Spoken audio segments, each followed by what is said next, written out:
Thank you for joining us for another power-packed message from Dr. Myles Munroe, provided by Munroe Global Incorporated and MunroeGlobal.com. We transform followers into leaders and leaders into agents of change.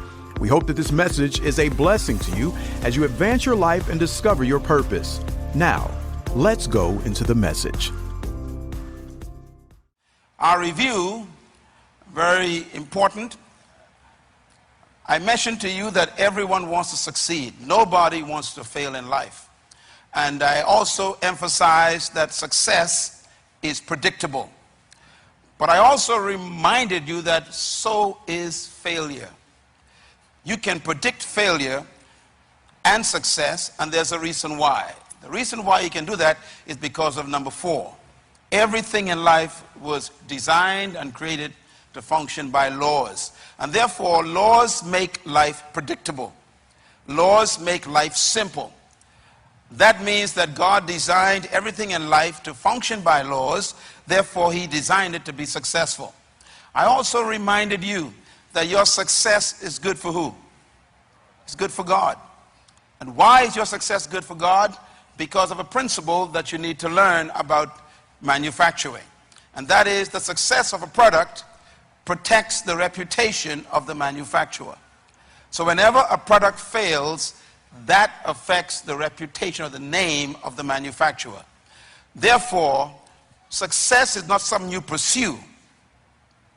Success is a result of obedience to those laws. Now, these are very powerful, important principles to remember. Success is not something you try to achieve. This is why most people are not successful. Successful people in history never tried to be successful. They simply focused on pursuing a purpose and then obeying some laws. Now that leads me then to the question again, what is success? Success is not what you've done compared to what others have done. Success is what you've done compared to what you knew you could have done or you should have done. So success has more to do with fulfilling your assignment and your purpose than it has to do with beating someone else in a race. So it's important for you to understand that success is very, very personal, nothing to do with other people.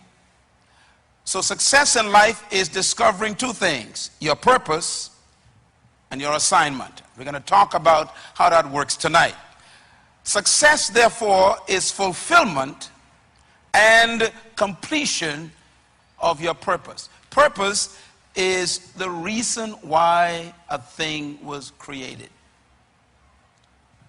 A trumpet is successful when it blows a note. So a trumpet on display in your home on the table is not successful. It's beautiful, it's a nice place to put it, but it's a failure. Why? Because the purpose for a trumpet is to blow a note, not for display. A piano in your home for 40 years, unplayed, has made that piano unsuccessful.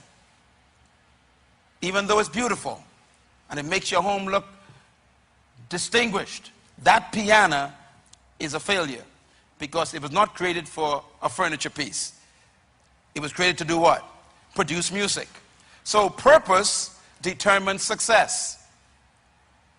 So dressing up nice and wearing expensive clothes is simply a well-dressed failure.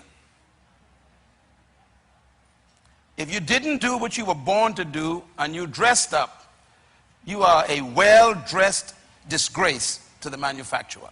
So life is not about how you dress or how expensive your shoe is. What's important to life is, are you doing what you were born to do? And this is why most people are failing in life. They have not captured yet what they were born to do. Now in Matthew chapter 13, this is our theme we focused on. Jesus talked about when you live in the kingdom, your success is related to some keys, and he calls them secrets. And he said, the knowledge of the secrets of the kingdom of God has been given to you. Those secrets are called keys. In Matthew 16, verse 19, we referred to this in our last segment. I want to read it again. He says, I will give you what? The keys, plural, of the kingdom. There's no key to the kingdom. There are keys, many of them, of the kingdom. Why is this so important? He says because these keys open up heaven or close heaven.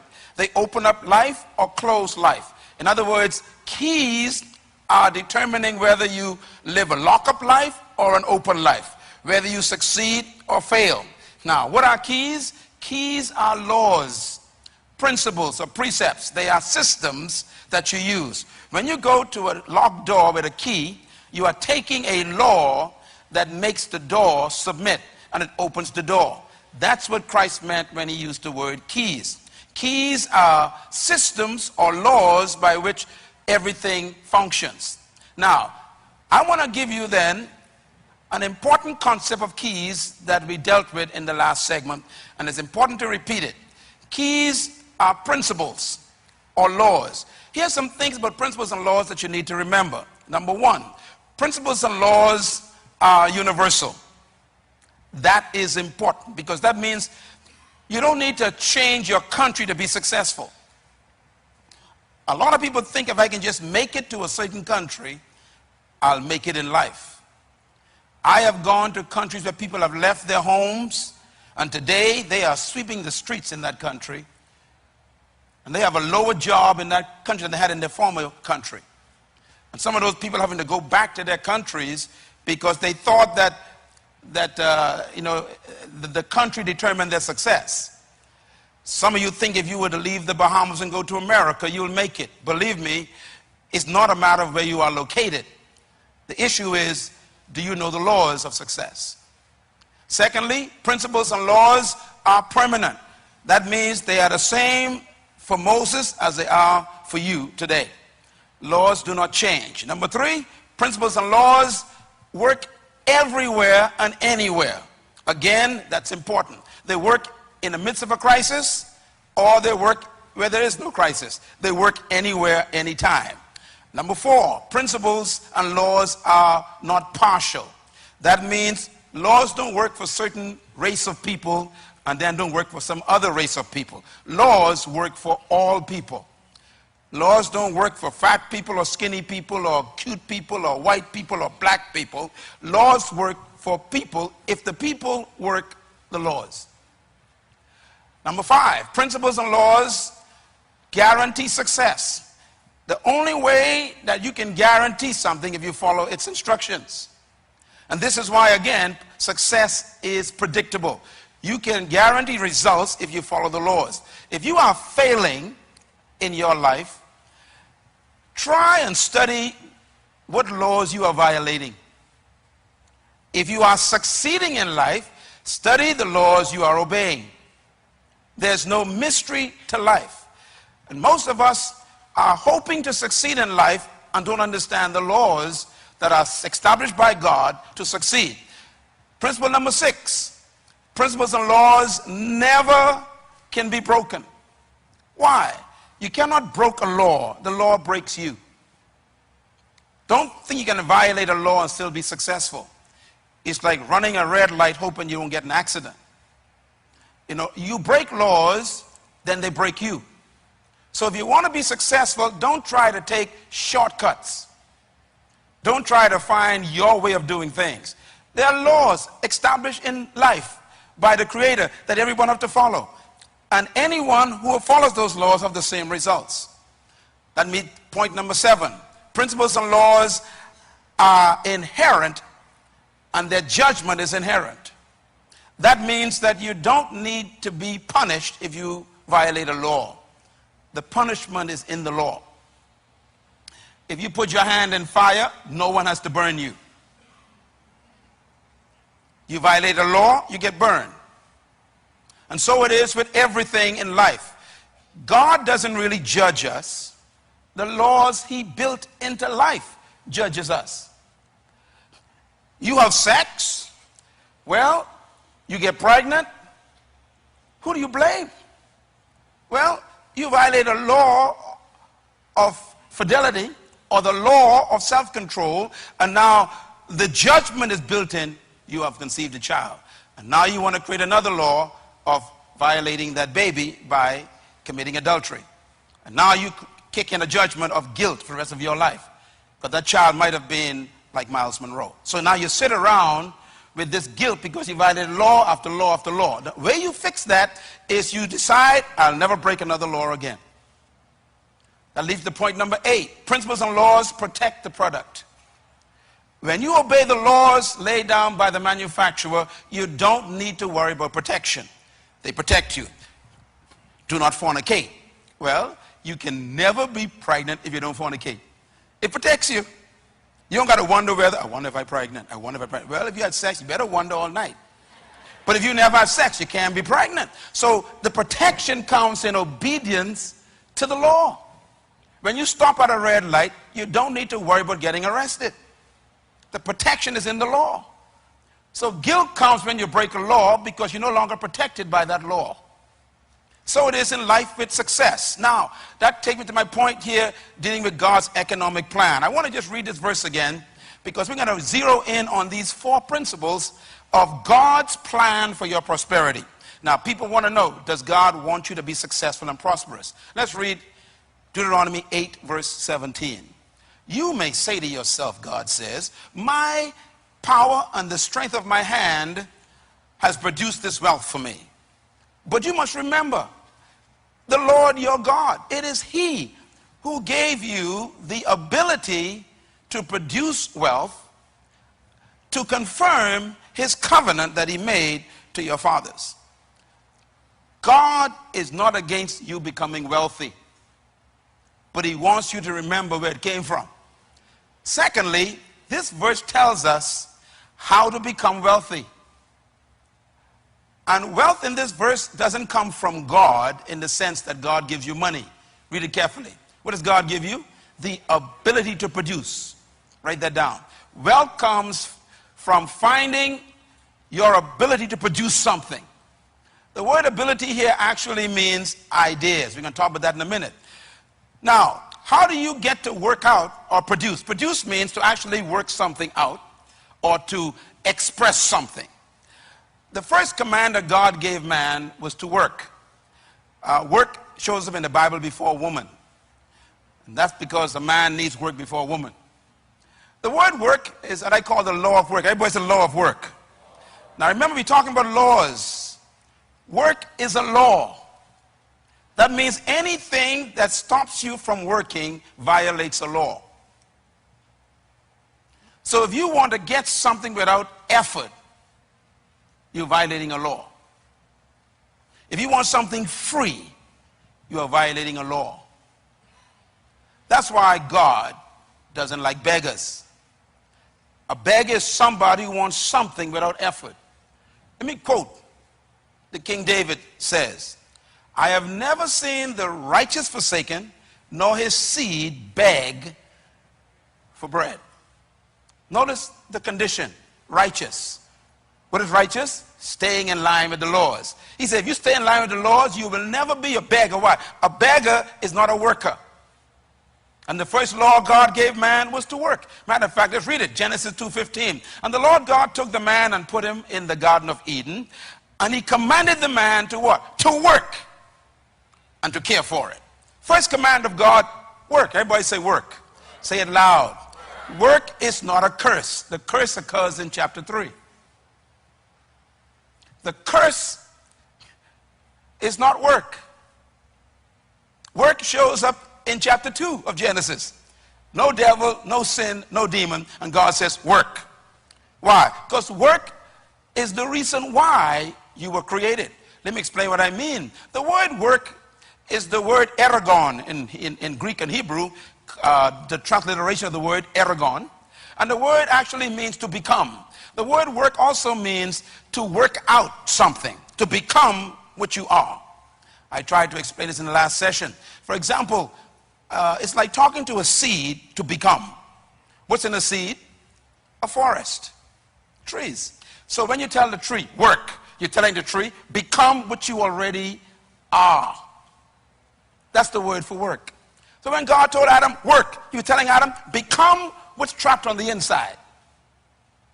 So work is not something that the government provides. And that's why you're broke. You're looking for jobs. You're waiting for some investor to come and give you a job. If the investor doesn't come, you can't find a job, you can't pay your bills, you're kicked out of your home, and you can't work. Ladies and gentlemen, this is why it's so important for you to remember that work has nothing to do with your understanding. Let me just get rid of this for a second. Work has nothing to do with your finding a job. Work has to do with finding who you're supposed to become. Is that clear? That's the word for work. I am successful because I'm not doing something. I am becoming something. Write this down, please. Very important. Work is like a seed becoming a tree. It's like a bird flying. A bird was designed to fly. That's its work. So when a bird is flying, you can actually say the bird is working. When a tree comes out of a seed, you can say the seed is working. When a fish is swimming, you can say the fish is working. Why? It's becoming what it is. Therefore, work is like a seed becoming a tree. Now, let me just say this quickly. Not all jobs are your work. Most people go to a place where they can't become. Why? Because you are restricted by what the job tells you to do and what you cannot do.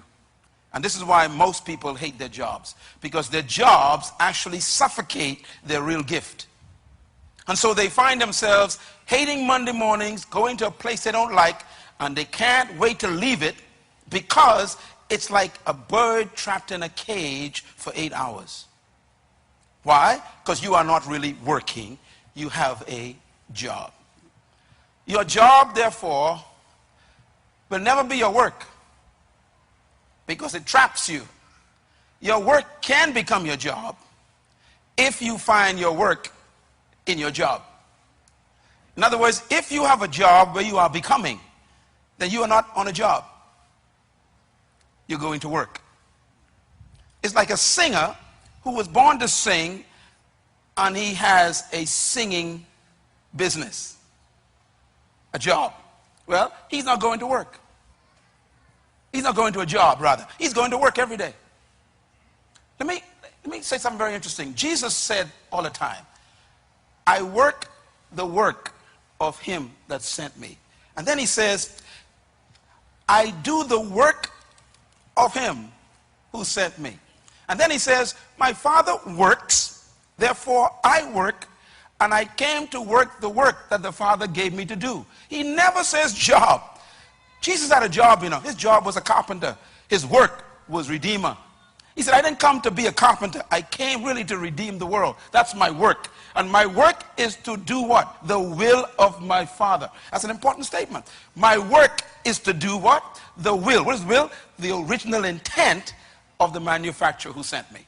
So work is becoming what you were born to be, and work, therefore, can become your job if you are doing in your job what you were born to do. Is that clear? And this is, by the way, this is why most jobs kill people. Jobs can kill you because you can actually be trapped in a place for 40 years, suffocating your life and living in bitterness and hatred and anger, and you are always irritated because you are in a place you don't want to be and don't like to be, and therefore you hate everybody every day for 40 years. And the Bible says what? Bitterness dries up the bones. That means it creates cancer. You ever heard people say, this job is killing me? They are correct. So I've come to you in this session to tell you how to be free from your job so you can find your work, because your prosperity is not in your job. Your prosperity is in your work. And just explain how that works now. Okay, write this down, please. Your goal in life is not to be employed. Say that with me. My goal in life is not to be employed. Say it again. Can you write that down, please? I want you to write it down. Look at it for a second. The number one promise of your governments is jobs.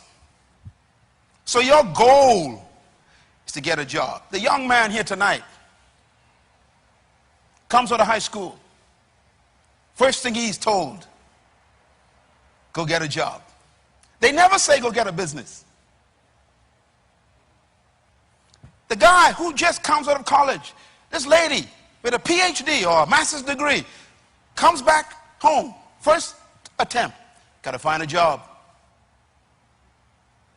It's as if we believe we were born to be employed. But I want to change your thinking tonight. Write a new word down. You were born to be deployed. Everybody say deployed. Say it again, deployed. Employment means somebody else controls you. Deployment means you release what's on the inside of you. Those who deploy themselves employ others. Deployers employ. If you're tired of being employed, focus on being a deployer. I'm going to explain what a deployer is in a minute. But that's where your wealth is. Those who deploy themselves determine their own value. Those who are employed, their value is determined by the one who employed them. So a salary is really someone else's opinion of how much you are worth. When you deploy yourself, you establish your own worth. So a job is employment. Work is deployment. Employment prepares you for deployment. When you go to a job, always remember this is temporary. I am going to use this opportunity to deploy myself. In other words, deployment activates your gifts and energizes your life, not employment. People who are employed are always complaining. Don't look now, you're sitting next to one. You know, this whole stupid job, I'm tired of being here. These folks don't trust me. They don't know what I'm worth. They don't understand me. I hate this place. I'm supposed to be raised. How come I'm getting no raise? I ain't getting promoted. I mean, and they spend years just employed and complaining while they are employed. And the complaint is coming from the fact that their gift is not being activated. Therefore, there's no excitement and no energy in their lives. When you go to a place where your juices come out, where you can release all the desires and the gifts on the inside, you can't wait to get there. As a matter of fact, 5 o'clock becomes depressing when you are in your work. You don't want to leave it. You know, birds don't get tired flying. Did you know that scientists have discovered that birds get energy from flight and that fish get energy from swimming? That means if what you are doing are wearing you out, then that's a sign that you are not in your work. A person who is in their gift hates sunsets. Why? They want the day to be longer because they can't wait to stay in what they're doing. But if you can't wait for 5 o'clock, you watch your clock from 3 o'clock till 5. That means you are not in your work yet. You are on a job. You are employed and not deployed. Write this down. Deployment is the use and the serving of your natural gift to the world. Deployment is the use and the serving of your natural gift to the world. They asked Michael Jackson one time, why do you love singing so much? He said, because singing is me. It is me. And that's true. Remember, work is what you want. It's becoming what you are. So he called it going to work. Singing is not a job to a real singer. So when you find your gift, when you find your deployment, you actually find the gift you serve to the world. And the world will pay you for being yourself. Can you imagine getting paid for something you like to do? That's why people who live long are usually those who have found something that they can't wait to do in the morning. Because it's good for your health.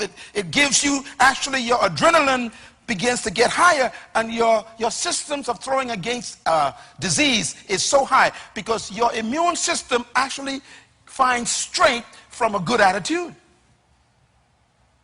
It protects you from getting sick. Remember, jobs do kill. Make a note of this. Your future is in your seed gift. It's not in your job. It's in the gift that you have. So let me put this way then. I'm going to now talk about then the difference between your work and your job. Very quickly, please make notes here.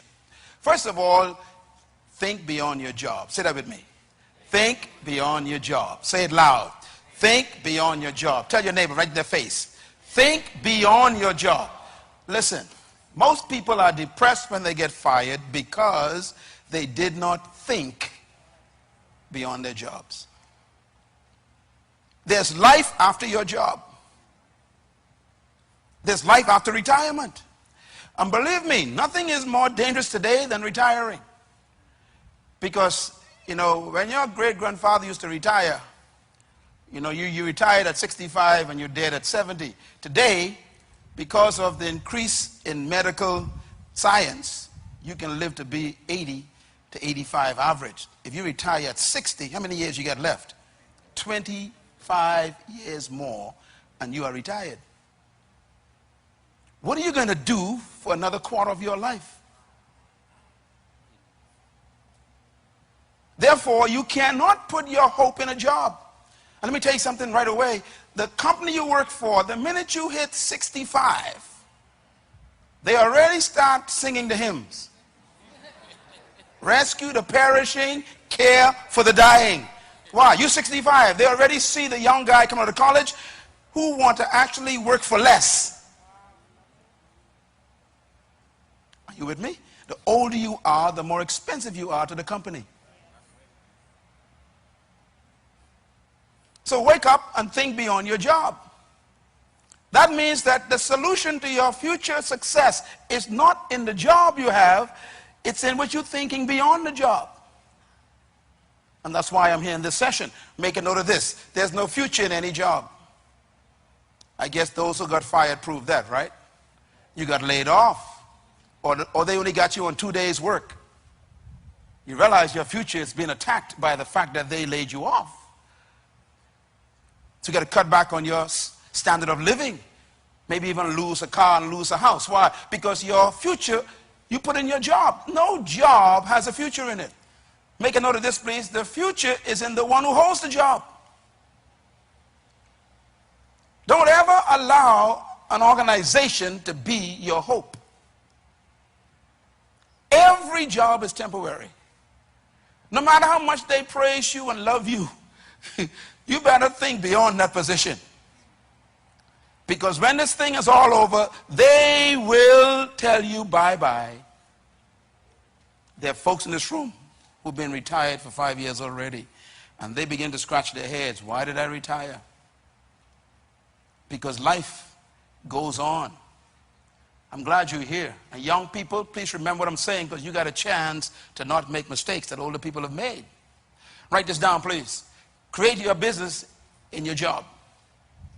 Now, I'm going to explain this in a minute, how this works, because you must make yourself indispensable by refining the value you are to that job. Now, you can't really depend on a job, but you can actually make yourself so valuable that you're the last one they want to let go. And how do you make yourself valuable to a job? You become indispensable. How? By refining your gift on the job. In other words, you make yourself so important to the company by investing in your own gift that they don't want you to go. You know, every job I've ever had, if I can remember far back as I can, they always wanted me to stay. The last one I resigned from was from the government. I used to work for the Ministry of Education. Then I was moved down to public personnel, and I worked with the Deputy Prime Minister years ago, the late Sir Clement Maynard. And I resigned 5 times. Why? They kept refusing my resignation. Why? They said, we don't want you to leave the system because you work effectively, they said. You remember Daniel? You should read the book of Daniel sometime. Daniel made himself so valuable, the king said he was an excellent worker, and no one wanted to get rid of Daniel. There are some people who can't wait till you leave. Why? You're not an asset. You are a deficit to the company. There are supervisors praying for you to resign. Why? You are not a help to the company. You've made yourself a problem rather than a solution. When there's a downsizing taking place in an economy like this, the first person to let go is the one who caused all the problems. That's probably why some people are fired, because you think it was, no, they are happy for the crisis. Why? Finally can get rid of you legally and give a reason for it. Yeah, because you make yourself a nuisance. But if you make yourself indispensable by serving your gift with quality and becoming more and more valuable by solving problems for people, they won't let you go. As a matter of fact, I'm going to show you before we end this session that the key to becoming prosperous is solving problems. You are kept for the problems you solved. You are let go for the problems you create. People ask me all the time, how you doing? My answer is, I'm a solution, not a problem. And I mean that. I said to myself all the time, I solve problems. That's why I'm valuable. I'm valuable because I'm solving your problems tonight. If you want to become the same way, you got to be able to find problems that you can solve and then solve them. Don't look for a job, look for a problem.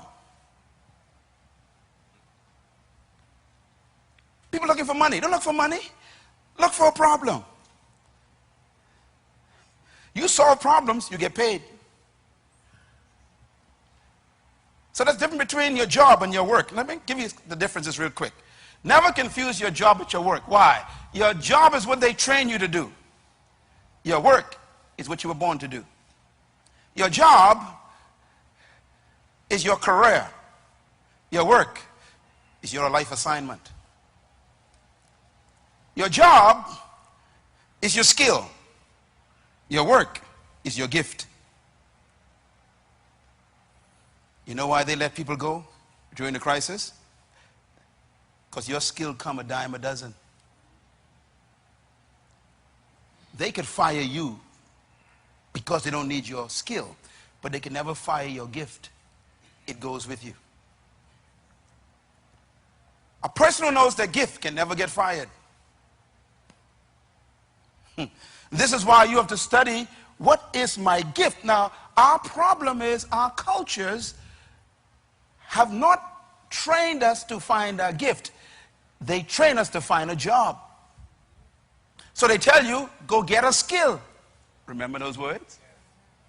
The problem is, your skill is dispensable. Who told you I can need your skill all along? Plus, if I been using your skill for 20 years and now you are making $20,000 a year, and a young guy came out of college with a more refined skill in your area, he only wants 25. You're gone. In other words, skills are dispensable. But gifts can never be taken away. Write this down, please. Your work, you can retire from your job, but you can't retire from your work. I've never seen a fish who says, I tired swimming. I retire. I don't swim no more. I've never seen a bird that says, I retire from flying. I've never seen a seed that says, I retire from bringing forth a tree. In other words, you never retire from your gift. You can retire from your work, from your job, rather, from your skill. And many people in this room are actually suffering right now because they retired from their skill. You was a secretary, no one wants you anymore. You're a skillful secretary, but they don't want secretaries. So your skill has become your curse. 20 years of experience as a secretary. I mean, you know everything about clerical stuff. The people don't want your skill. So you better find something else, which is your gift. Make a note of this, please. Jobs prepare you for your work. Say it loud. Jobs prepare you for your work. While you are on a job, learn as much as you can, because my justification for a job is simple. Jobs are opportunities where you are paid to learn. Can I say it again? Jobs are gifts that God gave you to be paid to learn. Don't always try to get a job you really want. Get the one that's available. And don't always think you want a job that will only suit what you really like to do. Get a job that's available. Why? Let them pay you to learn some new skills, some new experiences, to meet some new people. How many people have helped me who I used to work with years ago, and that relationship still lasts, and now they are managers of a bank, and we used to work in a warehouse together. So now that relationship has actually opened doors for me to get a loan because I worked at that warehouse. My friend is the manager. See, sometimes your job is not to give you money, it's to give you relationships. So don't always go for a job because of money. Most folks don't have a job today because they're looking for the right money. It ain't money that brings the job importance. What makes a job important is that you can get paid to learn something and to also learn people. Is this clear? All right. Make a note of this, please. The power of work. Jobs are temporary, but work is permanent. You know, the work of a fish is swimming. Swimming in a certain part of the pool is his job. If you took the fish out of the pool and put him in a pond, have you taken away his ability to swim? His gift went with him, even though you fired him from the pool. See, when they get rid of you, carry your gift with you. Wherever you land, keep on swimming. Because it wasn't the skill that they took away from you. It was the location for you to be in your gift. No matter where I am for the rest of my life, I can never be poor again because I've discovered my gift. I will not allow my country or my culture to determine my value anymore in my life. No one will ever determine how much I'm worth anymore. And you got to get to the point where you are free from the spirit of jobs and you ignite the spirit of work and use every job to refine your work. Make a note of this, please. You can never retire from your job, from your work rather, but you can retire from your job. Retirement is not in the Bible. It's a capitalist concept. Retirement is not even biblical. You are never supposed to retire. You're supposed to simply finish your work and leave. I have finished my course. Paul never retired. Christ said, it is finished. He didn't retire. You leave after you finish something. Some of the most miserable people in the world are retired people. Do you know why? You were never created to stop working. What is work? Becoming. If you stop becoming, you stop existing. No wonder why you're so paranoid and hate everybody. Because you ain't being yourself lately. People who live long are those who have found something that they love to do all their lives. If you can't wait to get rid of your job, it's because it's not your work. Number 4, your work protects you from your job. Write that down. If you learn your work, you're not afraid if they take away your job. When they threaten to fire you, you should say, it's okay. Why? You could take away my job, but you can't take away my work. You can take away my skill, but you can't take away my gift. You can take away the activity, you can't take away the ability. Your gift is more important than your skill. And number 5, write it down, please. Your work is your seed. We're getting into deep stuff now. Everybody say seed. Your work is your seed. What do I mean by that? Let's talk about this for a minute. The most important verse in the Bible that I've ever read that set me free from employment is this one. It was read tonight. As a matter of fact, I was showing Pastor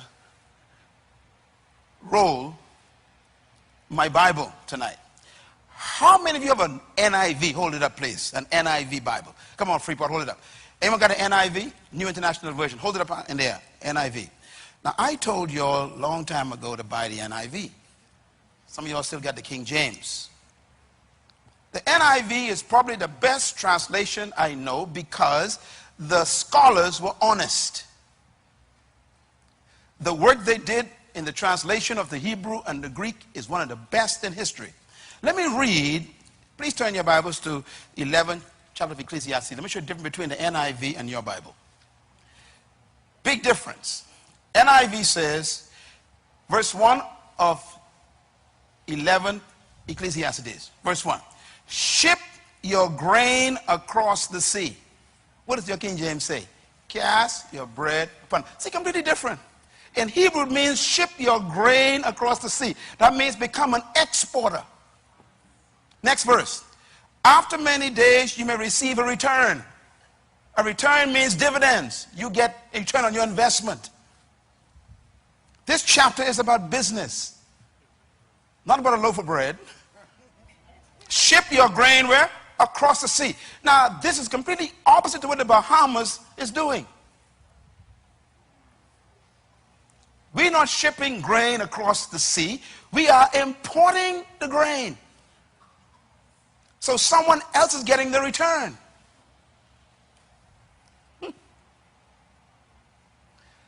What I have done is exactly what this says. My books and CDs and DVDs and my life is always being shipped across the oceans. So I'm getting the returns on that shipment. In other words, you're not supposed to be a consumer. You're supposed to be a producer. I will give you the ability to produce wealth. The exporter will always be richer than the importer. The Bible says don't put all your eggs in one basket. You got this one job. You are a barber, okay? You're a barber. Brother Smith is a barber. Suppose Brother Smith broke his hands. Fell down and break his two hands. The barbering is gone.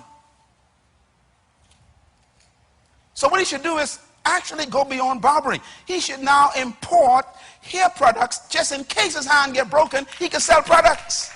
Don't put all your eggs in one basket, it says.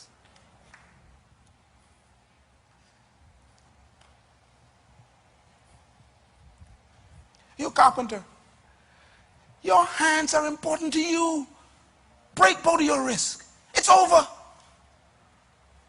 So you better learn to import furniture while you're a carpenter and learn how to get in touch with those who you buy wood from. Say, I'm going to be a wood supplier just in case my hand broke. I sell wood to the other carpenters. I don't need my hand to sell wood. In other words, invest in 7 ventures, it says. But I won't get to that, you know. Let's get down to this verse. By the way, I think I better read this part here. Verse 4. Whoever watches the wind will not plant. Whoever looks at the clouds will not reap. Those who watch the wind means waiting for luck. That word wind means luck in Hebrew. Those who are waiting for luck. You're all smiling. I wonder why you're all smiling. It said those who watch the wind will not plant. That means they will not go out and work. They play numbers all day. They borrow the pen. Listen, this ain't funny. He says, this is why we poor. He who watches the wind, who watches for luck, will not work, he says. Whoever looks at the clouds will not reap. As you do not know the path of the wind or how the body is formed in the womb, so you cannot understand the works of God, the maker of all things, said therefore, this verse, sow your seed where? In the morning, and in the evening, let not your hands be idle. That's the verse you must remember. Sow your seed when? In the morning, and in the evening, let not your hands be idle. Listen to the Bible. This is the best advice I ever heard in my life. BFM was built after 5 p.m.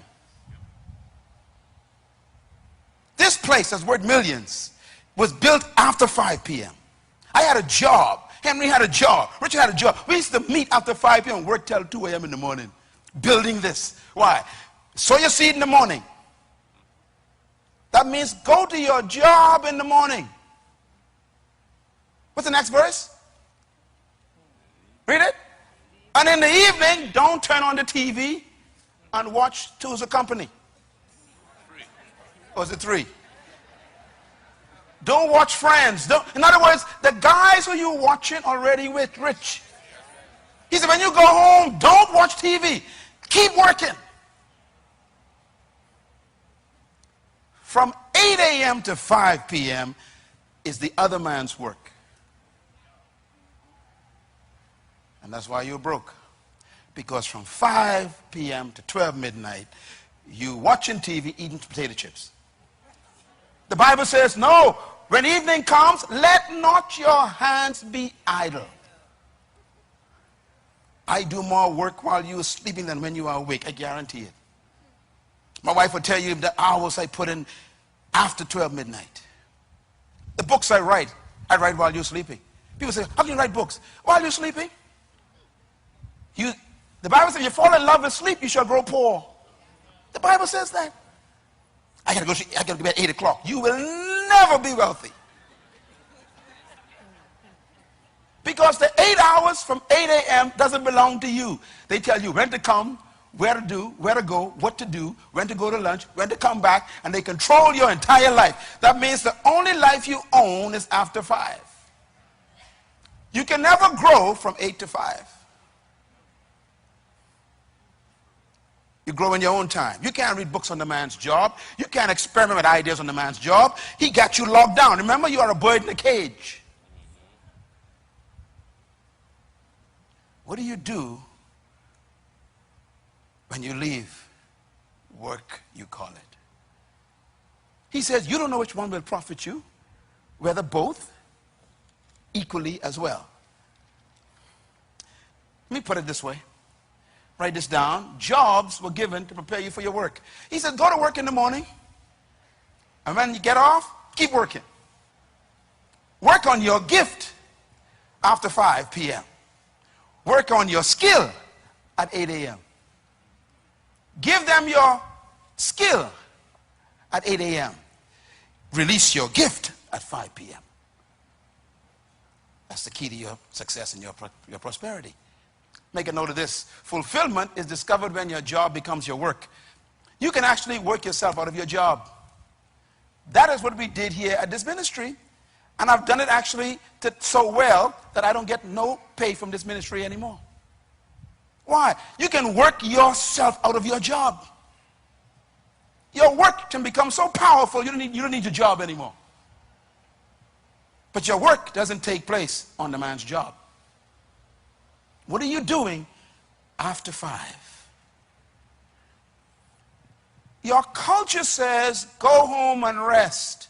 The Bible says, let not your hands be idle. The culture says, go lay off and drink some switcher and watch TV. The Bible says, let not your hands be idle.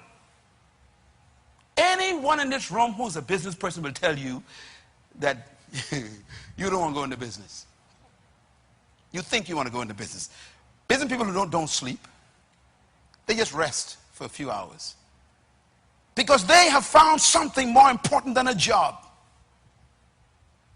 Can I put it this way? Write this down. Success comes after sunset. That's when it really comes. You read all the books on success, they'll tell you that people who succeed were succeeding while you were sleeping. What do? Write a cookbook, man. And it's going to take days and years and months to do that in the night. But don't just sit there and watch TV. Produce a cookbook. You a chef, man. Produce a cookbook. That cookbook will be published. You'll be on Chopped. You don't have no idea. You have no idea. You don't know that. So why waste your time watching TV when you can actually produce something that can be published and go around the world like me? The royalties that pay your life off. You can just have a job, or you can get into your work after 5. Every one of you, I can tell you right now, each one of you, an idea that you could pay me for. Of what you're doing. What you're doing right now is not what you could do. But you got to pay me to give you the idea. You come to me, I counsel you. I'll give you consultancy. I'll show you what I get paid for. Why? Because what you're doing ain't nothing compared to what you could do. But your culture says, go home and rest.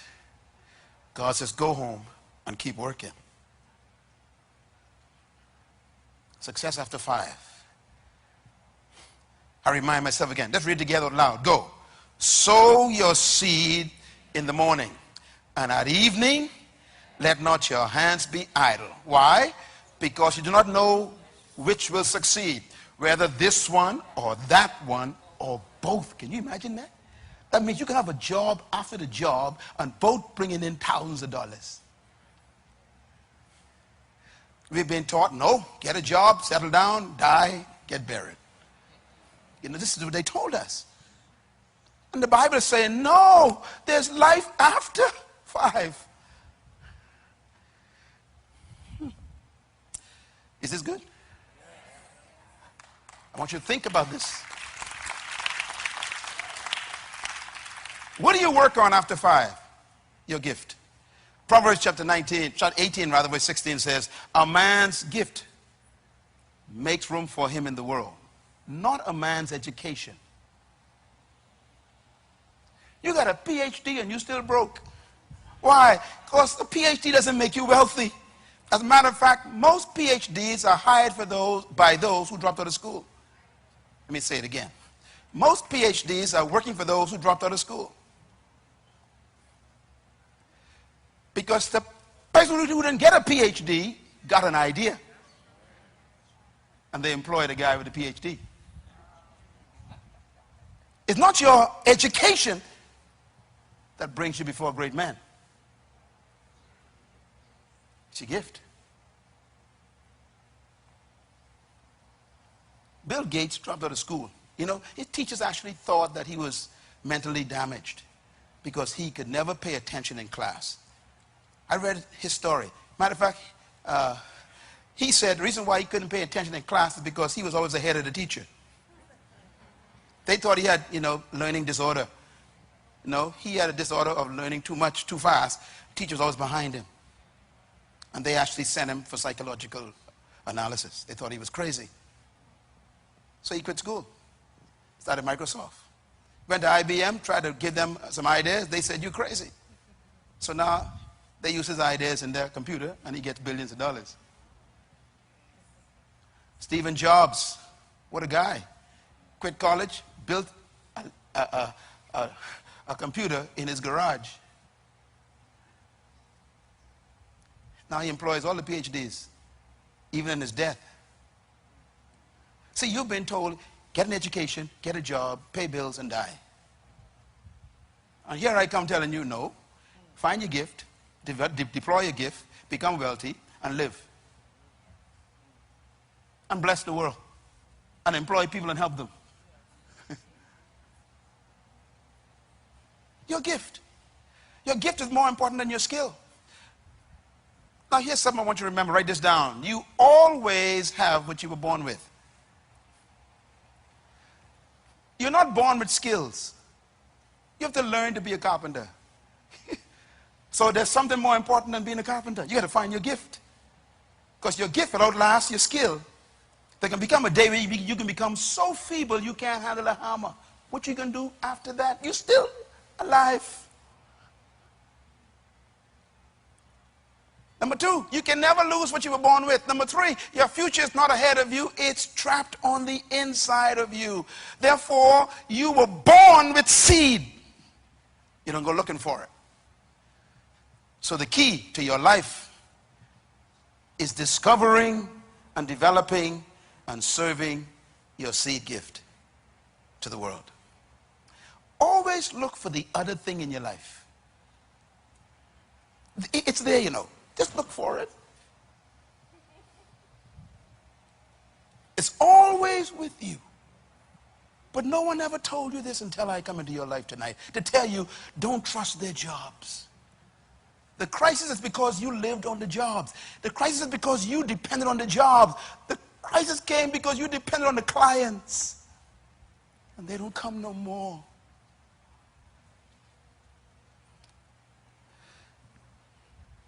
May God have mercy on us. There's hope. Yes, the hope. Seeds are never in recession. Isn't that beautiful? When I went to Haiti for the first time, I saw plants growing. I was shocked. Because the United Nations, based on their statistics, say that Haiti is the poorest country in the world. The only problem is no one told the seeds. Got my point? The seeds don't care what's the poorest country in the world. They're going to grow once they get the right environment. That means you ain't supposed to care what they say about the crisis. Once you get the right environment, you're going to bring forth. You're going to grow. Seeds are never in recession. Gifts are never in recession. Jobs are in recession. But not work. Hallelujah. There's something that's bigger than you, and it's inside of you. When I was praying for tonight, I was praying that God would ask me.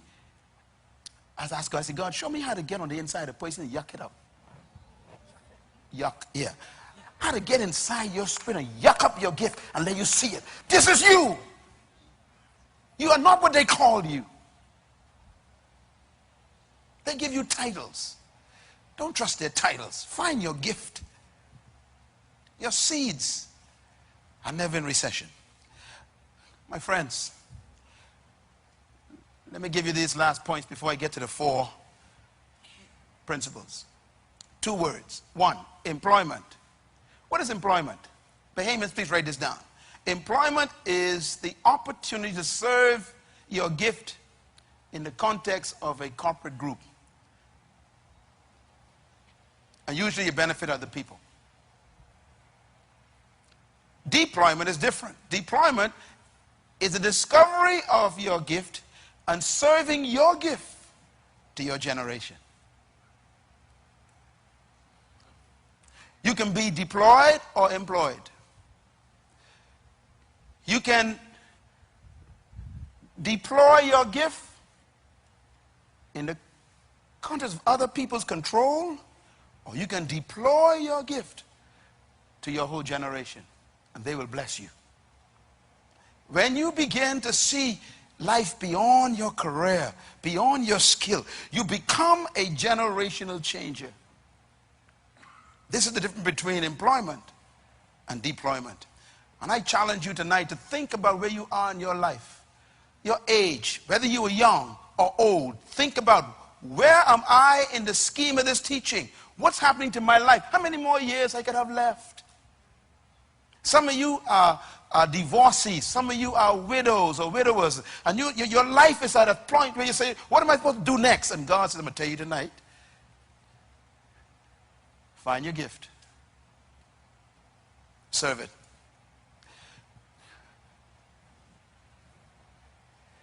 You and I were created to be employed.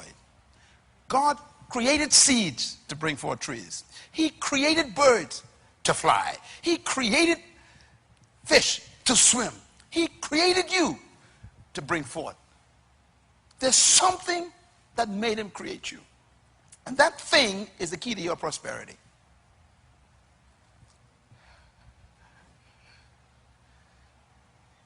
Now I'm going to give you my secret. The secret law of success. How do you become successful? Here's my answer. If you want to be successful, do not seek success. Can you write that down, please? Put it on your mirror where you fix your face. If you want to be successful, do not seek success. So what do?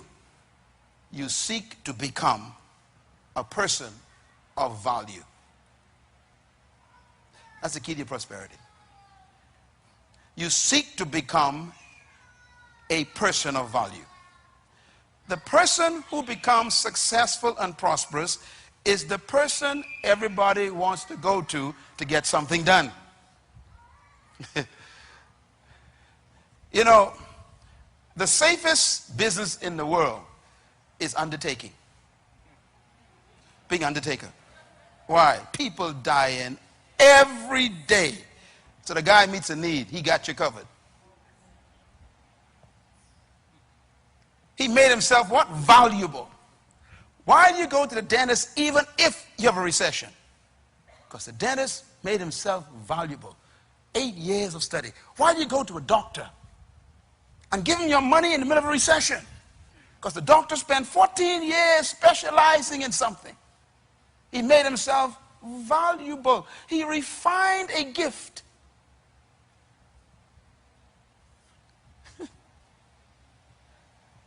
Why do you take your money to the lawyer?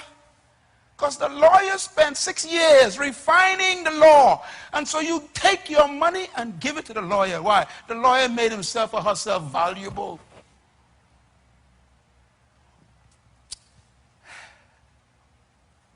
Question. Here's the question. Why should I come to you? How you answer that question tells me if you're going to make it. Here's a question more difficult. Why should I come and bring my money to you? What is it that you have refined that'll make me find you? The secret of success, becoming valuable.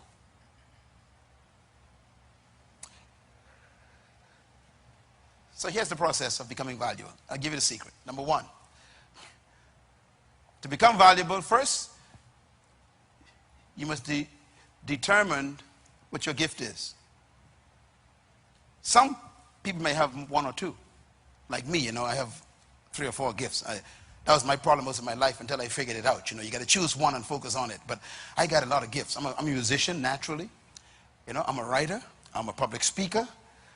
I am able to actually produce music. I can do a lot of stuff. I have to decide which one I'm going to focus on, that's all. Listen, you don't want to be a jack of all trades and master nothing. Write this down. You are paid for what you master. People ain't looking for you who's a general contractor.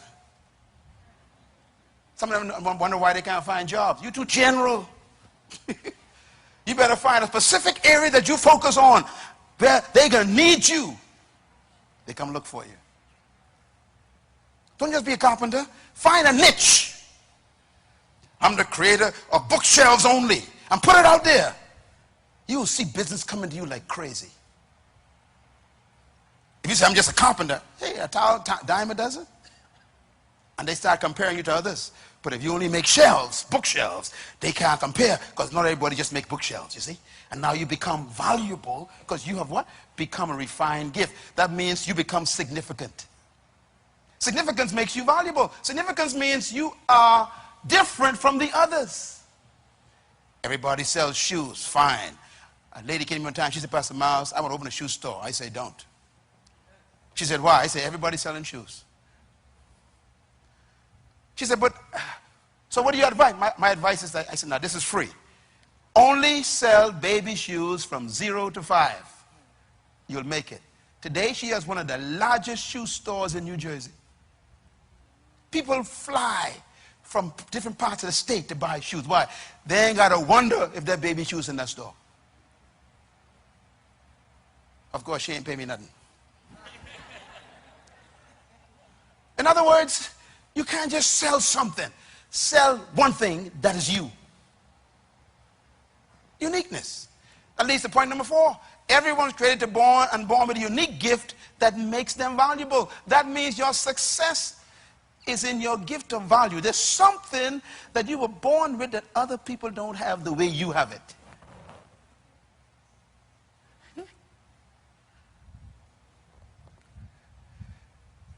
Everybody's selling cell phones. So why are you going to cell phones? You better find a different type of cell phone just to sell, that's all. In other words, uniqueness makes you valuable. What did I say? Okay, you cosmetologist. You going broke, I'm telling you. You better find a unique cosmetological, that's a big word, perspective where you offer something that others don't offer. One time, me and my wife went to Monte Carlo. Went to Monte Carlo. Man, that's where all the big muckamucks are. And we went into a store where, one pair of shoes is $5,000. We went in there, the rug in the store was white. Thick white rug in the store. In other words, don't come in here if you got dirty shoes. And this was a clothing store. No clothes were seen. All the clothes upstairs had hidden away. And then they ask you, can I help you? We walk in. They say, come, please have a seat. They sit us down at a beautiful glass table. They serve us tea and cookies. I just come to buy, clothing. They said, no, you ain't coming here for no clothing. You coming here for an experience. What a store that was. By the time they finished whining and dining you, they said, come upstairs and see our wares. Walk up there, everything in these little private little booths. I tell my wife now, go for the cheapest thing here, because this is a rough place. I saw one dress, it say $28,000. I said, oh yeah. Honey, come on this side over here. Walk over here, there was a belt. The belt was $400. I said, yeah, that belt must just feed you. And like I saw a purse, $5,500. Just a little purse. I said, take me in the wrong store. But we already drank the tea and ate the cookies. We had to buy something. You remember that store, baby? It was a rough store. We had to buy something. My point is, they were unique. That's why people fly all over the world, come to that one store and buy one dress. Now, here you are trying to make $5,000 a month in your store. They make $5,000 on one dress. Because they're not selling dresses.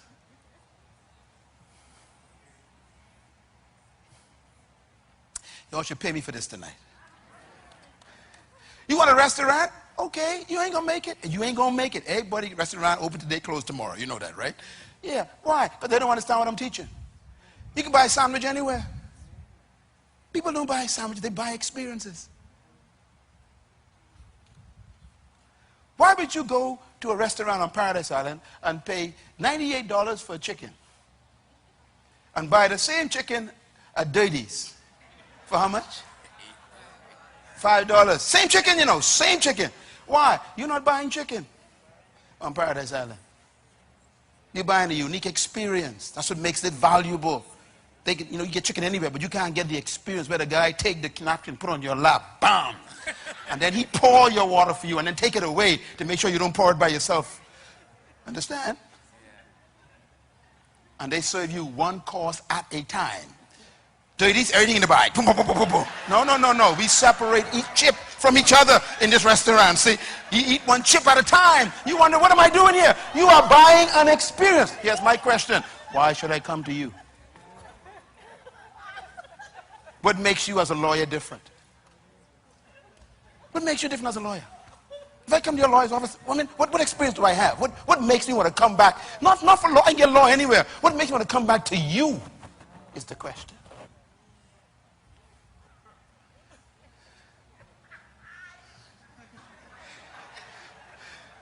Is this good stuff? All right. The test of your gift. All gifts will be tested for authenticity. In other words, when you start releasing your gift, get ready for hell to break loose. Can I say it again? All gifts will be tested. When you decide to become a deployed person, your enemies wake up. So just get ready for the fight. Testing is to prove your commitment and your dedication to your gift. That's the way life is. In other words, a tested vision will be trusted. People will trust you for what you survive. So you will never be completely accepted until you're being completely rejected. When you decide to stop being employed and decide to be deployed, all your enemies wake up. So you got to be ready for the fight and stay focused. That's why it's hard to do what you're doing, son.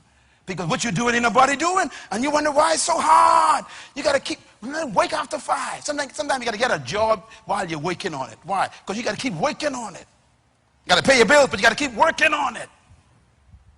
Because there will be tests. And let me tell you, the good news is the test doesn't come to destroy your gift. It comes to prove your gift.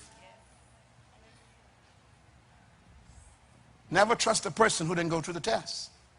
You don't trust a product that hasn't been tested. Your credibility comes from the crisis. So we want people who are not afraid to bring their gift out. You know, when you start working in your house at night after 5 o'clock and your family comes to visit you, girl, what you doing? Boy, what you doing? I'm working on my gift. What you talking about, boy? You better go rest yourself. You work all day. And they start talking you out of it. That's the way it is in life. Today, my family all support me. They all agreed with me. Some of them work for me. But when I first started, none of them understood me. Because when you start deploying yourself, you will be tested. Tell your neighbor, get ready for the test. All right. So how do you then become successful? The 4 principles are here. It's found in first book of Moses, Genesis chapter 1, verse 28. And I wanted to bring you to this because this is the heart of success. Every company in the world uses this program. It's God's kingdom system. Genesis 1:28. Now, if you read Genesis 1:26, it tells you what you're supposed to do. The Bible says, and God created man in his own image, his likeness, to have what? dominion, okay, over the earth. Verse 27 says, so God created them male and female and blessed them and said, have dominion. So that means both male and female, same instructions, have dominion. Now, God is a good God. He knows what he made. He knows why he made it. But he also tells it how to produce it. Remember now, he said, I can give you what? The ability to produce the wealth. So verse 28 is God's giving you the strategy to dominate. Oh boy, help me. So God is saying, look, I don't just want to tell you what to do. I'm going to show you how to do it. He says, the Lord blessed them and said unto them. What is God doing? He's talking. Who is he talking to? Humans. What's he saying to them? Instructions. And he's giving them instructions for what? To learn how to dominate in the earth. So you got to follow the instructions. This is not funny. This is the most important instruction in the world. He says, first of all, be fruitful. Secondly, multiply. Third, replenish. 4, subdue. And what's the last line? And then you'll have dominion. You were born to dominate in an area of gifting that people will pay you to do. I repeat, you were born to dominate in an area of life that people are supposed to pay you to do it. I repeat, you are supposed to dominate in an area of life that people are supposed to beat the door down to get to you, to pay you to do it. And here's how it happens. God gave us a secret. Now, I must be honest with you. The people of the world have done this more successfully than the people in the body of Christ. Matter of fact, the world has stolen God's principles and applied them more effectively than the people who claim they got the light. Let me quote, write this down, please. Luke chapter 11, verse 16. It says, the children of this world are wiser than the children of light. Therefore, go to the world, I'm quoting Jesus, and learn from them, that you may have riches in this life and the life to come. I am quoting Jesus. Please listen to me. He said, look, go to the world. Why? The children of this world, the children of this world, that means the world system, are wiser, he says, than the children of light. The word wise means to apply. They are applying my principles more effectively than you who shouting and speaking in tongues. He says, so don't despise them, don't get mad at them, and don't get jealous of them. Go to them, he says, and learn from them. That's in the Bible. Now, here's the problem. You've been taught by your religious background, stay away from them. Christ comes and says, go keep company with them and learn what they're doing. Why? Because they're applying what I taught you better than you applying it, because you don't even know it, and they know it, and that's why they're successful. They're employing you. How come you work for a sinner? Because laws have no respect for whether you're saved or unsaved. You keep the law, you get the results.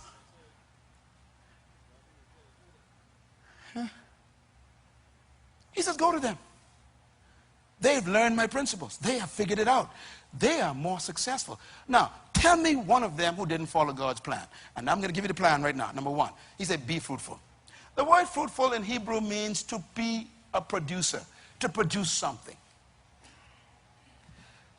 Be fruitful doesn't mean to have children. The Hebrew word means to produce. What do you think a fruit is? It's produce. That means what was on the inside of the tree has come out. Be fruitful. He didn't say go looking for fruit, which means the fruit exists.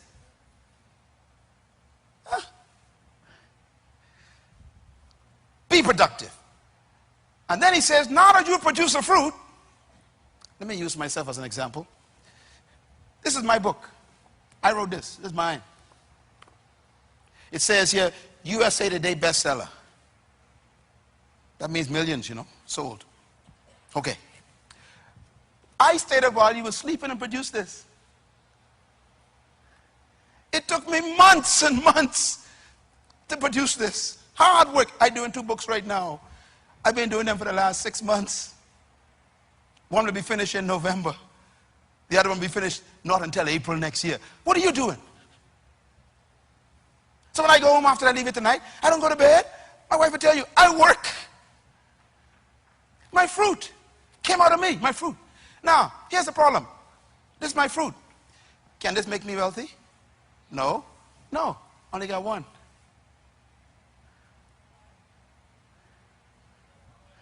I got one. So God says, go to the next level. Multiply. So I got to find a way to take the manuscript that I had, which was my fruit, and put it in a stage where it can be multiplied 1,000,000 times. A manuscript is a fruit. A book is when you multiply it. Now I have thousands of them. But let me ask another question. If I got 1,000 books stuck away in my garage, am I still wealthy? No, I still broke. Matter of fact, I owe the publisher plenty of money. So multiplying is not enough. Third level, replenish means to distribute. That means I got to get the books out of my warehouse and get them in the hands of people.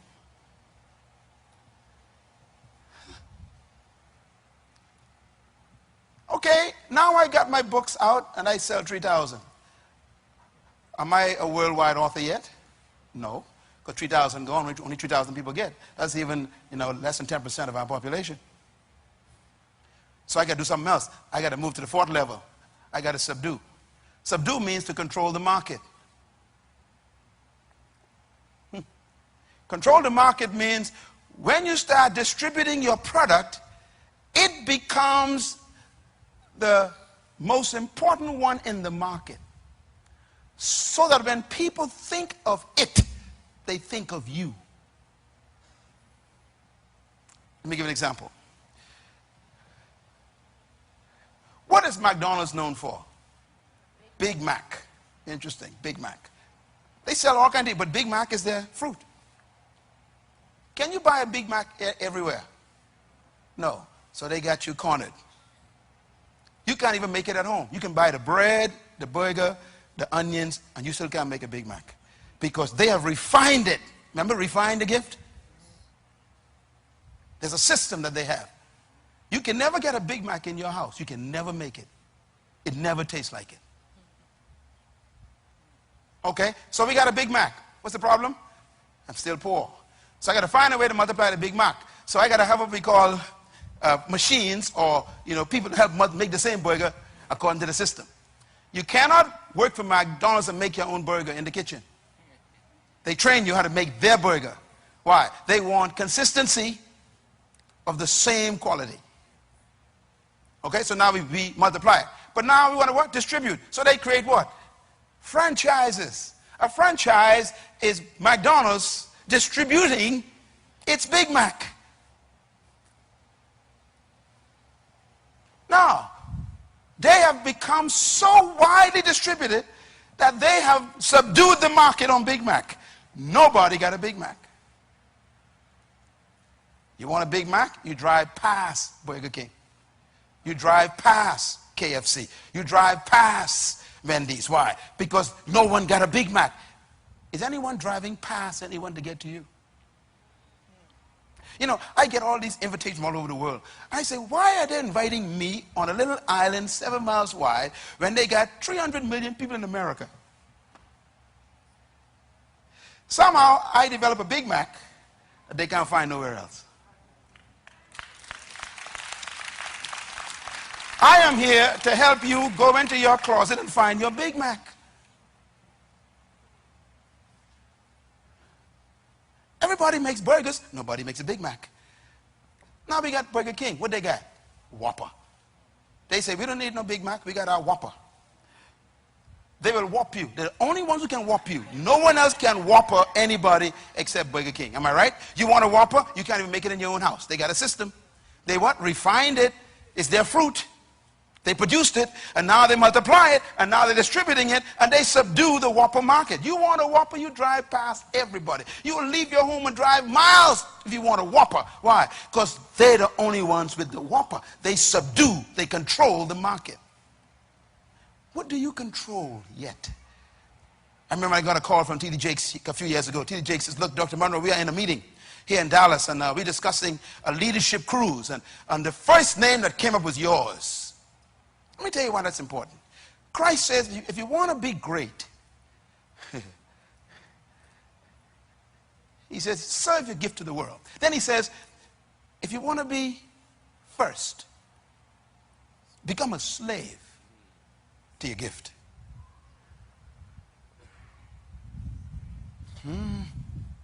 Comprende? If you want to be what? First. That means the first one they think of. That's right. What do? You can become a slave in the night to your gift. What are you working on all night? My captain here, Thurston. I mean, pilot extraordinaire. I'll never get rid of this guy. He'd have to leave me. Why? This guy has refined his gift.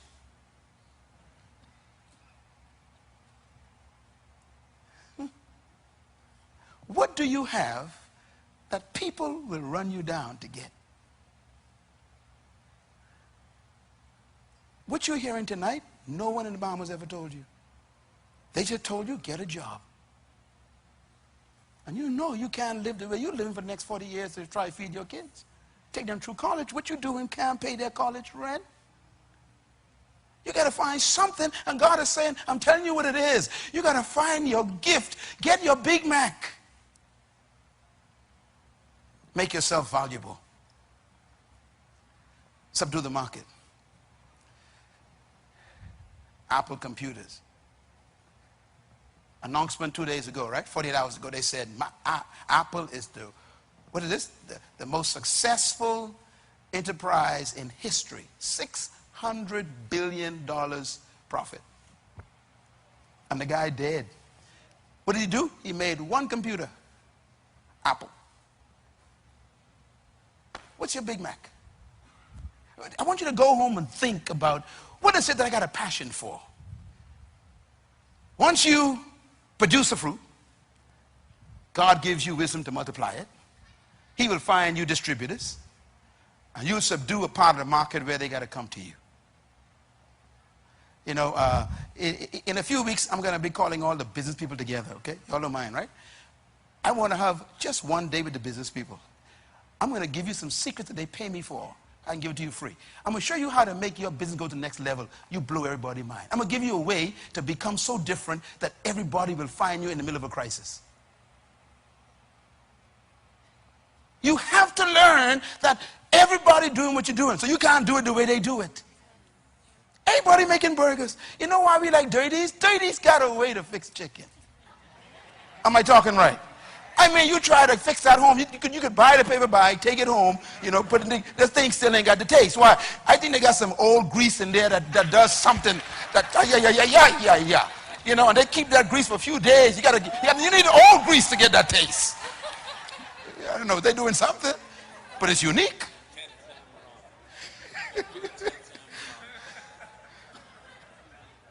What makes you different? The result is what?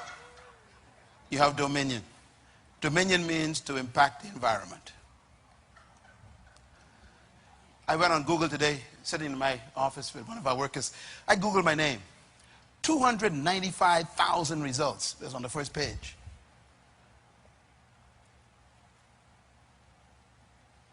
Wow. Most of them are stores with my product. Amazon, Myles Munroe. Look at the stars next to my name and my books. 4 stars, 5 stars. That means these are top sellers. My distribution system. I'm not teaching you something I haven't done. And I'm not different from you. I live right around the corner. And I was born in Baintown. But they never taught me this. That's why I'm teaching you. We've been a victim of this thing that says it's a crisis. Ain't no crisis. It's a crisis of thinking.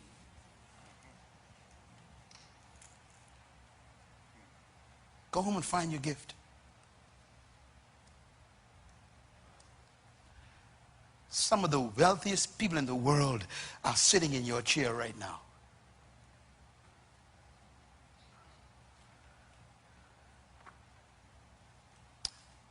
Tell your neighbor, think. Here we go. God never told us to be seedful. What does that mean? That means that he's already assumed that you got seed. He said to be what? Fruitful. Fruit comes from seed. So God is saying, look, I'm not telling you to go look for seed. You already got it. I want you to produce something. That means that the seed is within you already. It has life in itself, and you possess the fruit that you're supposed to prosper from. That means that your seed possesses the fruit. But fruit is never for the tree. I've never seen a tree eat its own fruit. Have you? When you were born with a fruit, it was never for you. It was for us. The problem is we can't find you to get the fruit. And by the way, you never see a tree bringing its fruit to you.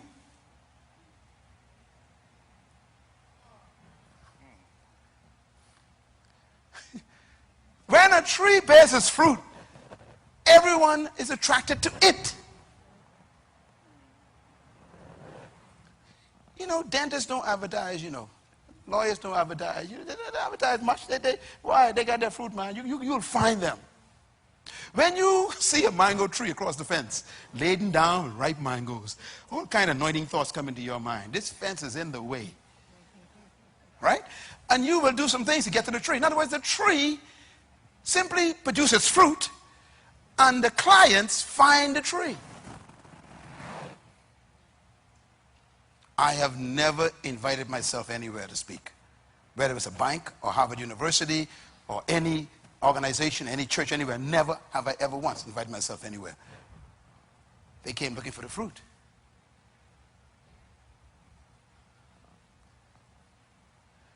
Make me come to you. Please make me come to you. Give me something that I have to come to you for.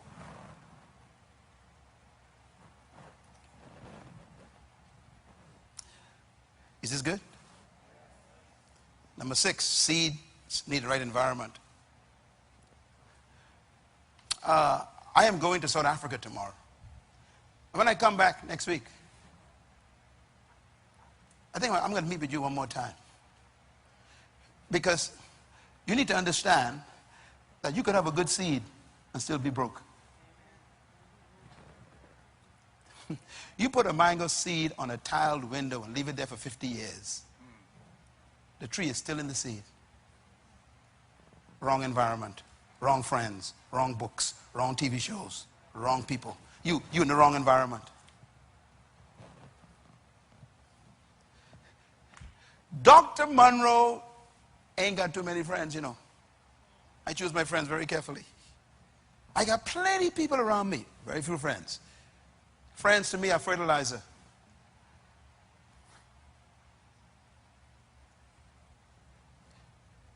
You leave here and you go to your house and there's a dream killer in the house.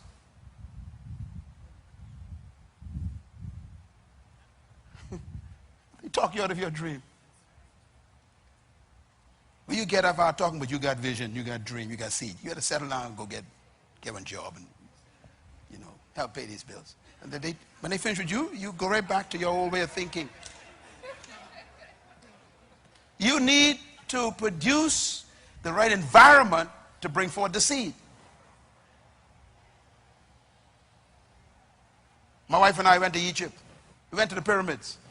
Walked in there, bigger than this room, underneath the pyramids. And there was a display of King Tut. They had just found this display. And here I am looking at King Tut. 4,000-year-old bones and face. I mean, this is the Egyptian king. And in one of those glass cases, there was some seeds. And I asked the guy at the talk, I said, what are these? He said, these are seeds we found in the tomb of King Tut. I said, are you kidding? He said, no, these are 4,000-year-old seeds. They were petrified, you know, they were frozen in the desert, dry heat. I said, are they still good? He said, well, let me tell you a story. He says that we shipped these seeds to Israel, and they did tests on the seeds, and they germinated the seeds. The seeds produced the largest ears of corn and of maize that they ever saw. I said, wait a minute. Are you telling me that 4,000-year-old seeds produce? He said, yeah. He said, they were just waiting on the right environment. How old are you? You think you're too old? You think it's it? That's for you? Did they tell you it's over? What you need is the right environment one more time. Don't ever let no one write you off.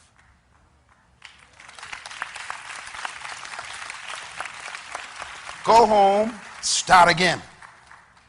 The Bahamas will kill you. Get free from the Bahamian culture. They done wrote you off. You're a drug addict. You're a prostitute. You are divorced. They are lying. All you need is another environment again, that's all. In that seed, 4,000 years, was a plant waiting for the right environment. They never taught you this in school, hey. This should have been the first lecture you got when you went to high school. You wouldn't have been sitting around here worrying about keeping a job. And there wouldn't be a bunch of foreigners owning the Bahamas. What kind of country have we built? A country of dependents who look to a government to provide jobs.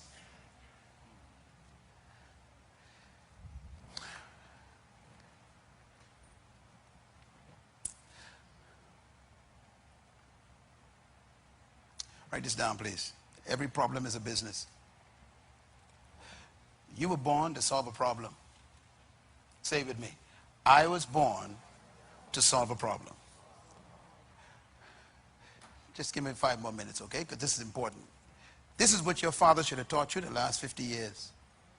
That's why it's taking so long for me to give it to you. I'm trying to save you 50 years of ignorance in one night. You have to remember that you were born to solve a problem. And that's where businesses come from. A business is simply someone solving a problem. Fast food solved the problem. You ain't got time to eat breakfast in the morning for no hour. So on your way, you stop at a window. And by the time you get to work, you had breakfast. Someone solved that problem. You know what I'm missing? Shoe shine boys. I'm missing them. My shoes need cleaning right now. I ain't got no time to clean those shoes. If you stop asking for money, think about a solution.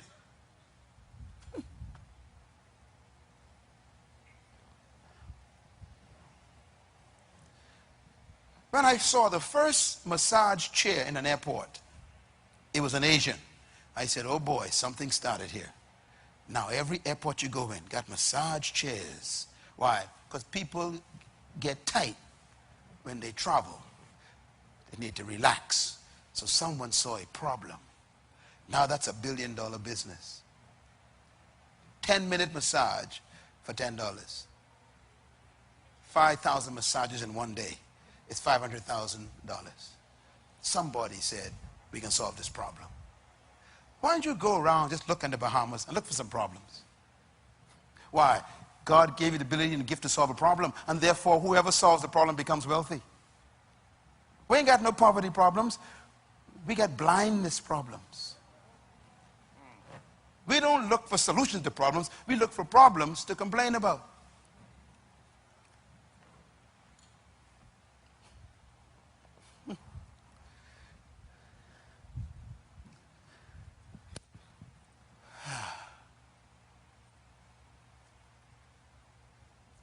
Business is all around you.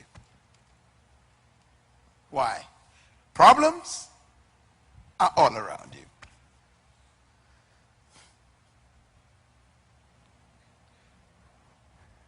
Why do people put, like those things, like those kind of Rasta type look in the hair?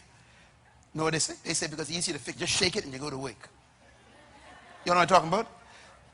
Yeah, the natural look, I guess, is, yeah. I asked my daughter, I said, daughter, why not? She said, I got time to fix no hair in the morning. I just shake it and go to work. Someone solved the problem. We put the stuff, fix it. You don't got to worry about it. That's a solution. That's not funny. That's a solution.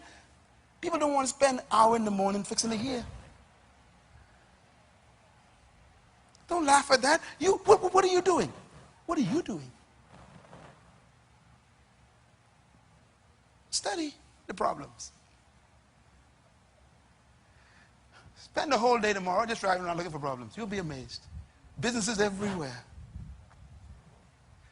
Matter of fact, listen for complaints. Every complaint is a business.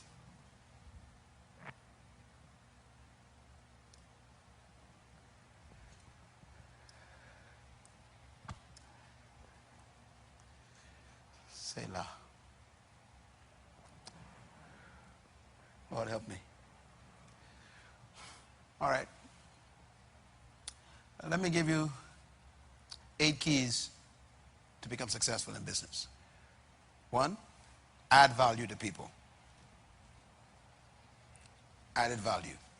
You sell shoes. Then you need to go back and add value to that store. You sell shoes.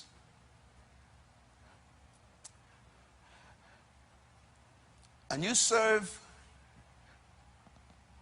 hot tea to every customer. That's added value.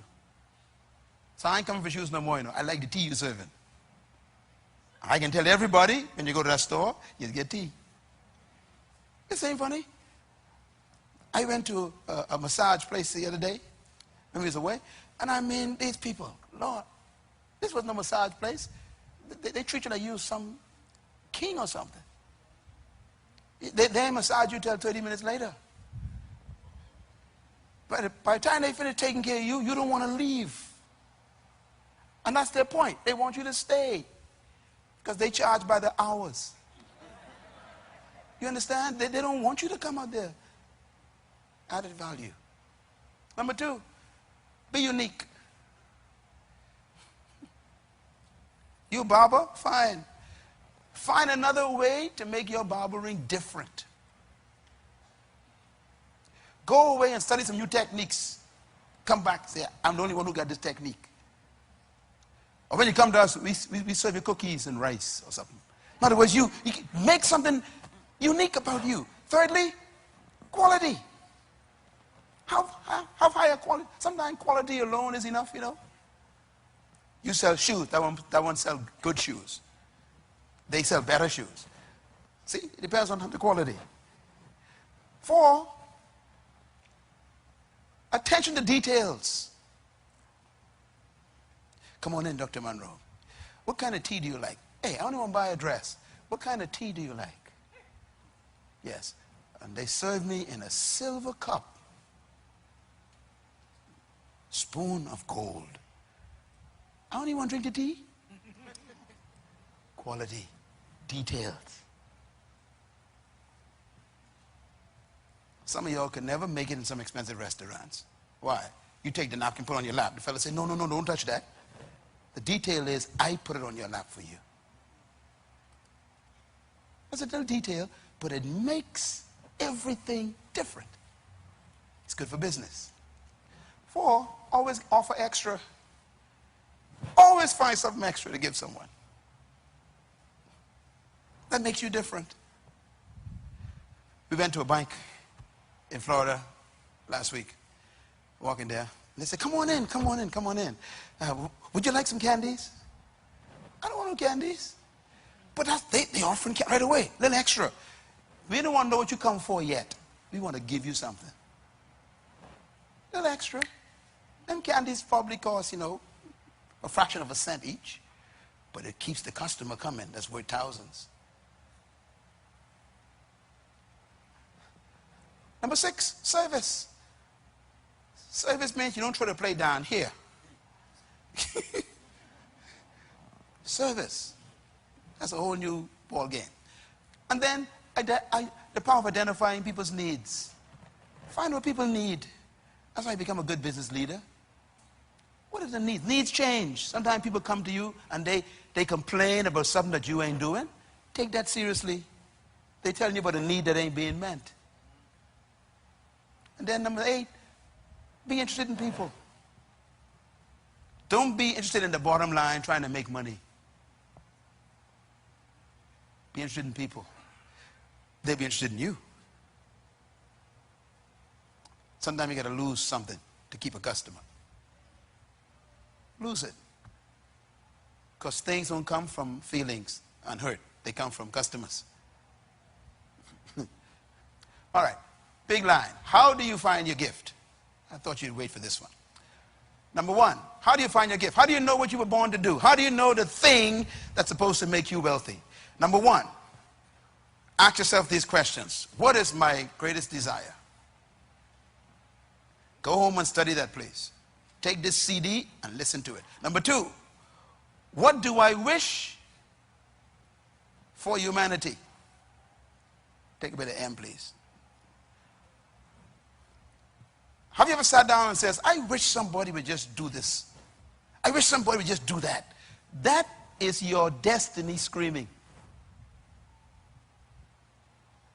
Why don't somebody do this? In other words, whatever you complain about is what you were born to fix. Number 3, what makes you angry? Your gift will always make you angry. It is the thing that makes you angry that you were born to change. If you get angry at shabby work, I mean, you're supposed to produce best work. You get angry at young people on the street, that means your gift is to go and save young people. Whatever makes you angry is a sign of what you were born to do. Every successful person was an angry person. All of them. Nelson Mandela was angry, so he couldn't be a lawyer anymore. His anger made him leave law and sent him to jail. Mahatma Gandhi was angry. He was a lawyer too. Quit law and saved the whole nation, India. Mother Teresa was a teacher, high school teacher. She became angry at poverty in India. Left it, couldn't handle it anymore. Took her last paycheck and bought groceries and gave it to a leper. What makes you angry? Martin Luther King Jr., angry. He was just a preacher, a pastor. His anger drove him into his gift. Marlon B. Butler Jr., what made him angry? Marlon Butler. He grabbed that and makes it, I am tired of this. Threw it out of the window. Anger. Free the people. You know what the problem is? You ain't angry enough. Write this down. You will never change what you tolerate. What did I say? I want you to remember that. As long as you tolerate it, you won't change it. You got to get to the point where you can't handle it no more. You know, my anger at third world oppression is what created Myles Munroe. I hate oppression of the people in third world.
Whether they're black or white or Asian or Latin, I hate it. I hate oppression.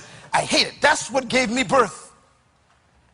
And I saw what the colonial powers did to my mind. I said, I hate it, and that hatred produced me.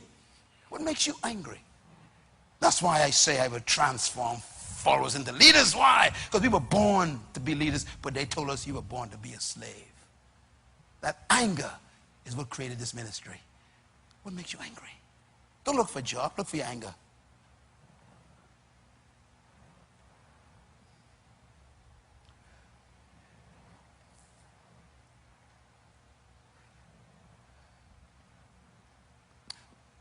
What is your deepest passion?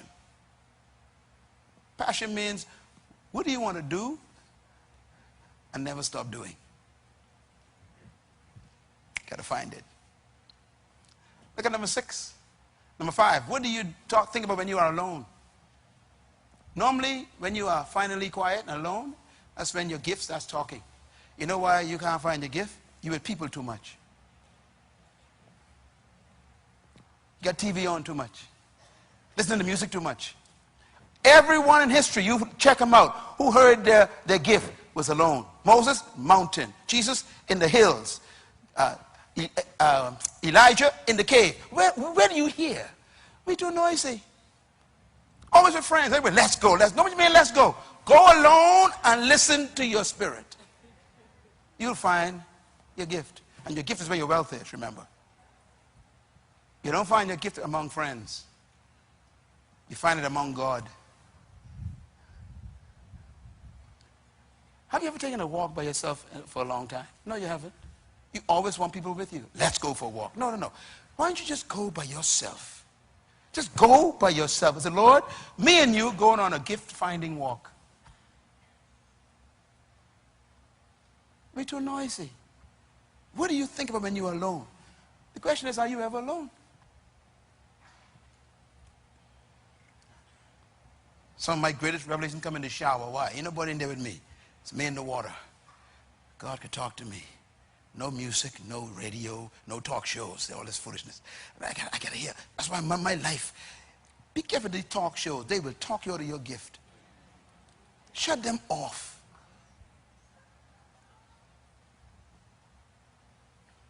They rob you of your destiny. And they never solve problems. Number 6, what do you wish you could change in your country? If you walk around your country complaining about something that you could change, you were probably born to fix it. Number 7, what would you do if there was no limit to money and resources? What would you spend it on? What would you really do if you had all the money that you could find? Whatever that answer is, that's what you were born to do. And guess what? If you refine it, and document it, and begin to develop it, the money will come to it. Because there's somebody born to finance your dream. The trouble is they can't find it. They can't find the tree.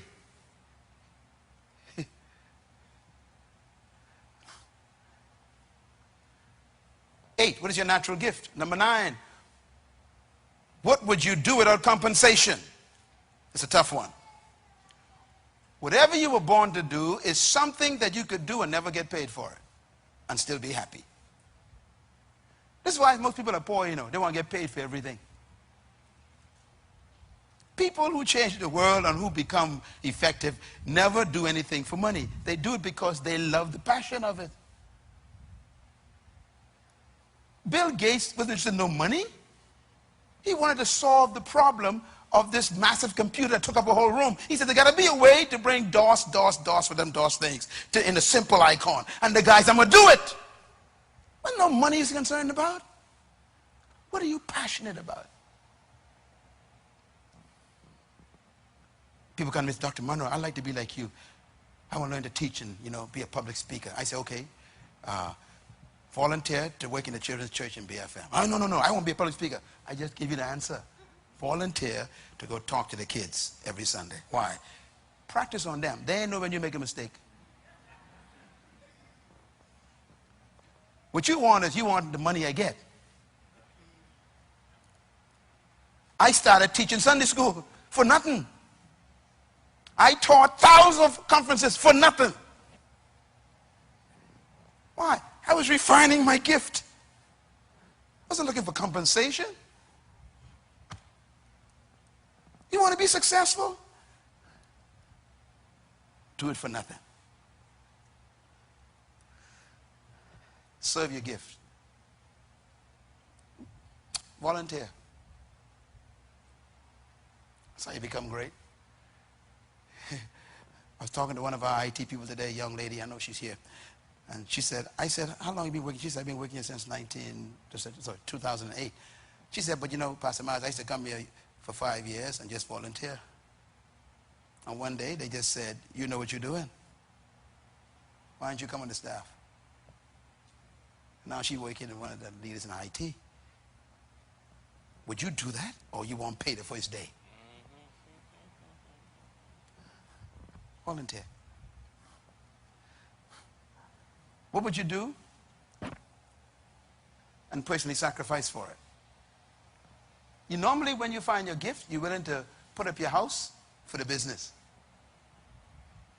You're willing to sacrifice the car to invest it in the idea. That's sacrifice. When we built Bahamas Faith Ministries, I'm telling you what, man, we had nothing. My wife and I had one car. We used to share it. I used to live with my mother-in-law in one room in the house. Why? I ain't got no money to waste. Are you too proud to live with your mother-in-law?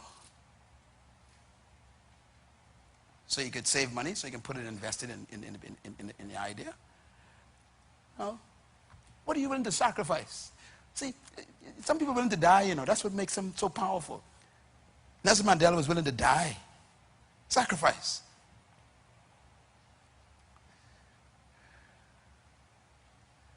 What are you willing to sacrifice for your idea? You may have to sell your house. And you viewed history of these guys, all these big guys you're so jealous of. Check them out. They started selling their houses, selling their cars for their idea. They had to sacrifice something because they believed in it more than their own security. Success and prosperity ain't magic. It's laws. These are laws. I was thinking about this year. Find your purpose, find your perception, find your potential, discover your passion, live by the principles, create a plan, be with the right people who can influence you to get there. That means choose your friends. Be persistent, because there can be fight. There'll be a fight against it, and then you have to be persevering all the time, because you got to fight your way to your success. And then pray. Always spend time with God, because He's the one who gave you the plan. You're going to make it happen.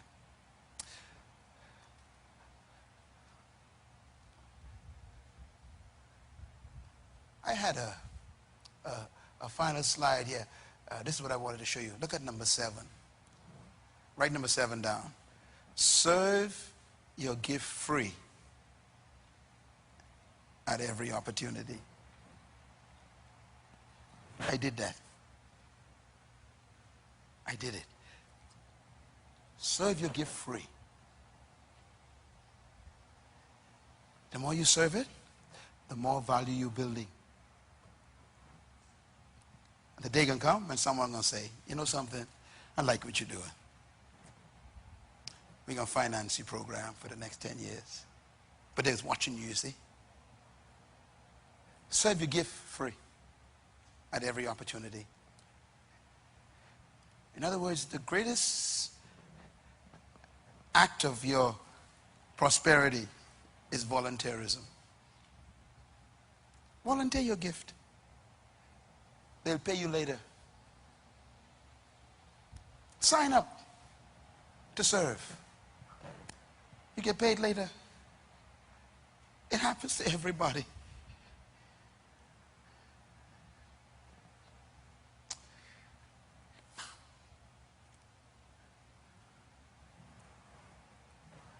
I love you. I don't want you to fail. I know it's been long, but it's so dangerous out there, you better get this in here.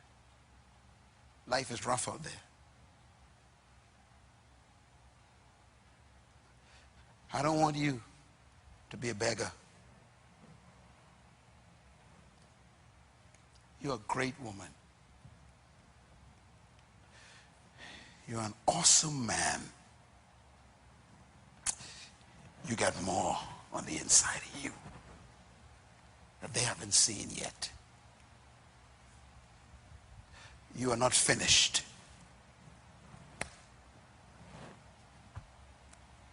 You're still on your way. Wake yourself up. Dust yourself off. Let's go get them. Let's go become successful without even seeking it. Thank you once again for listening to this message, as we hope that it has been a blessing to you. Our goal is to show you new paths and opportunities so that you can discover your purpose. It is your love, support, and partnership that makes Munroe Global possible. Please visit us online at www.munroeglobal.com for more product, partnership, or to join us at one of our live events around the world.